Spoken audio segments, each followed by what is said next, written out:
बिस्मिल्लाहिर्रहमानिर्रहीम रब्बे ज़िदनी इल्मा। प्यारे बच्चों, अस्सलाम वालेकुम। आज का topic difference between two population means when sigma 1 sigma 2 are unknown. Known होंगे तो जी टेस्ट लगेगा, अननोन होंगे तो अननोन होंगे और सैम्पल साइज़ अगर बड़ा होगा तो भी जी लगेगा। लेकिन यहाँ पे अननोन है और सैम्पल साइज़ जो है प्यारे बच्चों क्या है, स्मॉल है। ठीक है। अच्छा, जब सैम्पल से स्मॉल होता है फिर हम इसमें मज़ीद दो ऑप्शंस बेटा हम रखते हैं कि इक्वल पॉपुलेशन वेरिएंसेस अज्यूम या अनइक्वल पॉपुलेशन वेरिएंसेस अज्यूम। तो दोनों की हम एग्जांपल यहाँ पहले सबसे पहले जब इक्वल पॉपुलेशन अज्यूम्ड होगा तो आपने ये टेस्ट स्टेटिस्टिक बेटा यूज़ करना है। दो सैम्पल मीन्स का डिफरेंस लेना है, मसलन जो आप माइनस वो डिफरेंस लेना है जो आप दोनों पॉपुलेशन के मीन आप टेस्ट कर रहे हैं। और नीचे बेटा पूल्ड स्टैंडर्ड डेविएशन लेंगे और ब्रैकेट के अंदर 1/n1 + 1/n2 आएगा। इसकी डिस्ट्रीब्यूशन जो है तो इस टेस्ट स्टेटस की डिस्ट्रीब्यूशन टी होगी with n1 + n2 - 2 degrees of freedom. वही तीन केसेस होंगे प्यारे बच्चों जो आपने पहले से पढ़े हुए हैं। अनइक्वल वाला दोनों तरफ टू टेल टेस्ट, दोनों तरफ रिजेक्शन रीजन।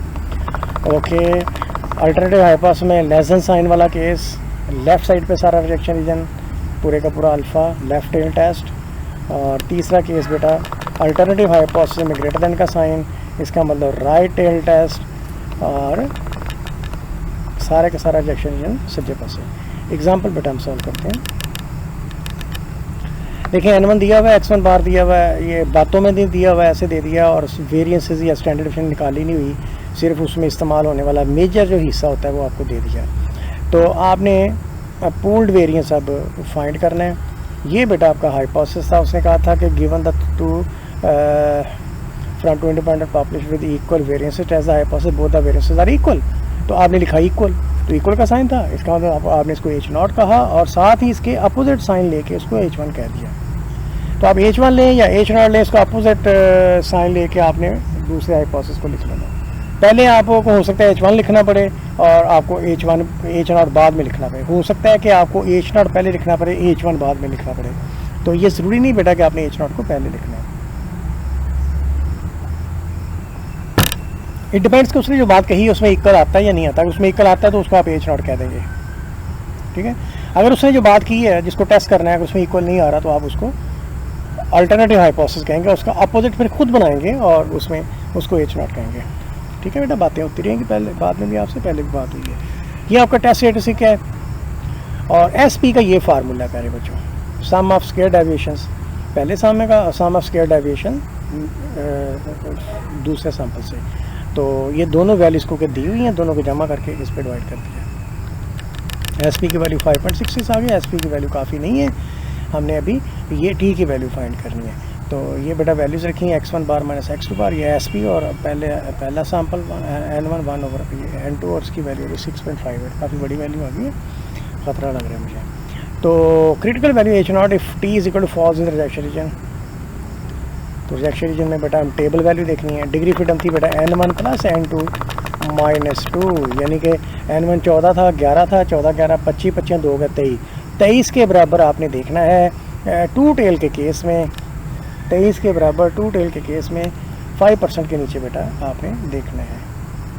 आइए मैं आपको टेबल दिखा के लाता हूँ, मेरे ख्याल एंड पे टेबल पड़ा हुआ, ये देखें।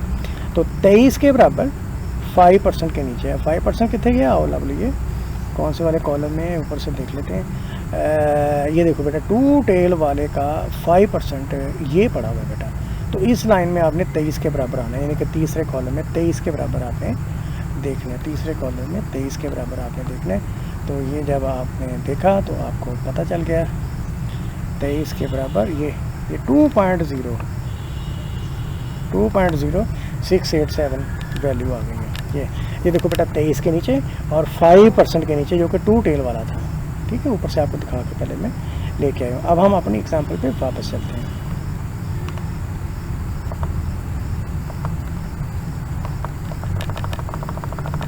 ये देखो बेटा 2.069, आपको आंसर आया था 6.58, तो बहुत दूर आ गया। देखो 2 बहुत आ गया, रिजेक्शन रीजन में चला गया। तो क्योंकि रिजेक्शन रीजन में चला गया इसलिए रिजेक्ट H0, सीधी बात है। तो कंक्लूजन आपने कहा since calculated value of T जो कि 6.58 है फॉल्स इन क्रिटिकल रीजन जो कि 2.069 से आगे था, सो वी रिजेक्ट H0। जब आपने रिजेक्ट H0 कर दिया, इसका मतलब कि दोनों जो आपने H0 में बात लिखी थी उस पर आप बिलीव नहीं करेंगे, रादर आप उस पर बिलीव करेंगे जो कि H1 में लिखा हुआ था। तो हमने कंक्लूड किया जो H1 में लिखा हुआ था, यानी कि दोनों मीन बराबर नहीं है। ठीक है बेटा, अब इसका दूसरा केस पढ़ते हैं। दूसरे केस में बेटा यही है, जैसे आपको पहले कहा कि सिग्मा 1 सिग्मा 2 अननोन है, सैम्पल साइज स्मॉल भी हैं, लेकिन अनइक्वल वेरिएंसेस अज्यूम्ड है। जब अनइक्वल वेरिएंसेस अज्यूम्ड होंगे तो ये बेटा जी की तरह का है, ये लुक लाइक करेगा। ये देखें S1 स्क्वायर ओवर N1, ये वही है जो आपने जी आपने अभी ऊपर पढ़ा था कि जब सैम्पल साइज लार्ज वाले केस में जो जी आपने टेस्ट से पढ़ा था वही है ना। हाँ, लेकिन ये टी को फॉलो करेगा बेटा। उसकी डिग्री फ्रीडम होगी इक्वल टू न्यू, ये नंबर है एक इक्वल टू न्यू के वैल्यू हम एक कॉम्प्लिकेटेड सा फार्मूला है उससे पहले हमें कैलकुलेट। तो फ़र्क ये है कि ये टी को फॉलो करता है, उसकी डिग्री फ्रीडम हमें कैलकुलेट अभी करनी पड़ेगी। ओके, जब अनइक्वल वेरिएंसेस अज्यूम्ड होंगे, जब इक्वल वेरिएंसेस अज्यूम्ड होते हैं तो डिग्री फ्रीडम वही होती है N1 + N2 - 2, ये आपको पता है। और यहाँ SP यूज़ होता है। तो जब अनइक्वल वेरिएंसेस में यहाँ SP नहीं होता, अलग अलग यहाँ पे वेरिएंसेस दोनों चले जाते हैं। बेटा ये तीनों केसेस हैं, देखें टू टेल टेस्ट वाला केस है प्यारे बच्चों, आगे ये लेफ्ट टेल टेस्ट वाला केस है, ये देखें, और प्यारे बच्चों आगे राइट टेल टेस्ट वाला केस है।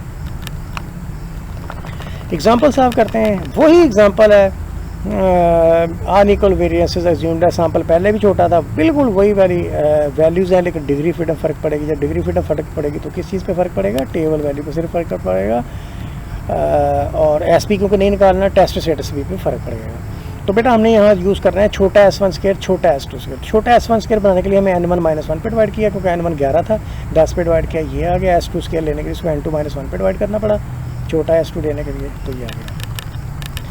अब ये दोनों वैल्यूज़ हम इसके अंदर पुट करेंगे, x1 बार और x2 बार हमें पहले से उसने दिया हुआ है। वो वैल्यूज़ जब हमने पुट की वो 75 60 बेटा, ये जब उसको सॉल्व किया तो 6.46 आंसर आ गया। डिग्री फ्रीडम फाइंड करने के लिए बेटा आपने पहले R1 लेना है जो S1 स्क्वायर ओवर N1 के बराबर है। तो S1 स्क्वायर आपने को पहले निकाला हुआ था, उसको N1 पे डिवाइड किया, ये आंसर आ गया। S2 स्क्वायर भी ऊपर आपने निकाला हुआ है, उसको आपने N2 पे डिवाइड किया। ये देखें S1 स्क्वायर ओवर N1, यही आंसर है, S1 square over N1, S1 square over N1 और 3.384 ये हमने यहीं से ले लिया डायरेक्ट। और S2 स्क्वायर ओवर N2 का आंसर ये पड़ा हुआ है, यानी कि ये पड़ा हुआ है, तो ये देखो मैंने ये ले लिया।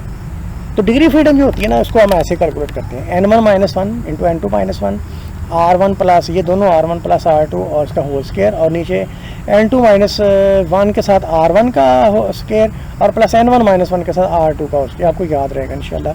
तो ये बेटा इसको सॉल्व किया तो डिग्री फ्रीडम 20 आ गया। आपको याद है पहले डिग्री फ्रीडम 30 थी, बस यही फ़र्क पड़ा।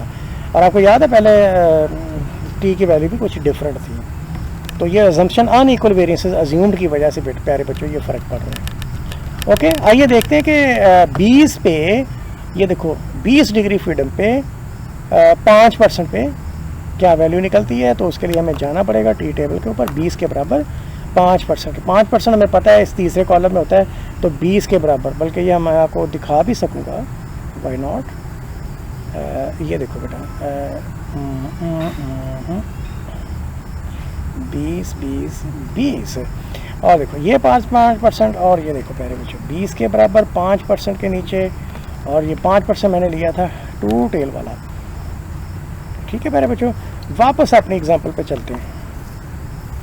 तो ये देखें आपका जो आपका ये आपका रिजेक्शन रीजन आ गया, इसके बियॉन्ड आपका रिजेक्शन रीजन है, और इस इधर माइनस साइन के बियॉन्ड, इसी नंबर के माइनस साइन के साथ बियॉन्ड आपका, तो 6.46 आया, तो 2 से बहुत आ गया, रिजेक्शन रीजन में आ गया।